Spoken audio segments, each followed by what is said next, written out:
गांव की एक शांत सुबह थी। किसान हरी अपने चौथे से खेत में काम कर रहा था। मिट्टी की खुशबू और घर से आती उसकी पत्नी गीता की आवाज।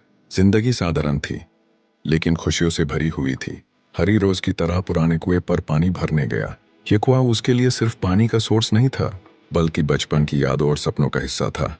लेकिन उस दिन किस्मत को कुछ और ही मंजूर था। हरी जैसे ही रस्सी खींच रहा था, अर्सितो दिखाए उसका तुल बिगड़ गया और वो सीधा कुएं में गिर गया। पानी की जगह उसको नीचे नीली रोशनी दिखाई दी, जैसे कुआं किसी जादुई दरवाजे में बदल गया हो। उसके शरीर में अजीब सी कपकपाहट हुई और फिर सब कुछ अंधेरा। कुछ समय बाद हरी ने आंखें खोली। वो अब अपने गांव के कुएं में नहीं था। चारों तरफ पुराना जमाना था। कच्ची सड़कें, बैलगाड़ियां और लोग पुराने कपड़े पहने हुए। हरी थोड़ा डर गया और साथ में हंसी भी आई। धीरे धीरे यूं समझ आया कि वो समय में पीछे चला गया है। शायद 100 साल पहले गांव वाले उसे अजीब नजरों से देख रहे थे।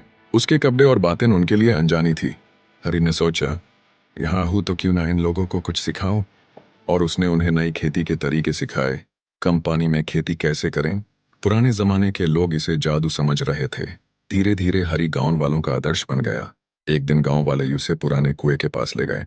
कहा गया कि रात में वही कुआं नीली रोशनी देता है। हरी ने समझा कि यही उसकी वापसी का रास्ता है। वो कुएं के किनारे खड़ा हुआ, आसमान की तरफ देखा और मन ही मन बोला, गीता मैं वापस आ रहा हूँ। हरी कुएं में कूद गया।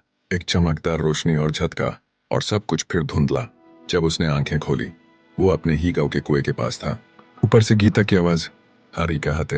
हरी खड़ा हुआ, अपना घर और खेत देखा और मुस्कुराया। उसने समझा कि साधारण जिंदगी ही सबसे कीमती होती है।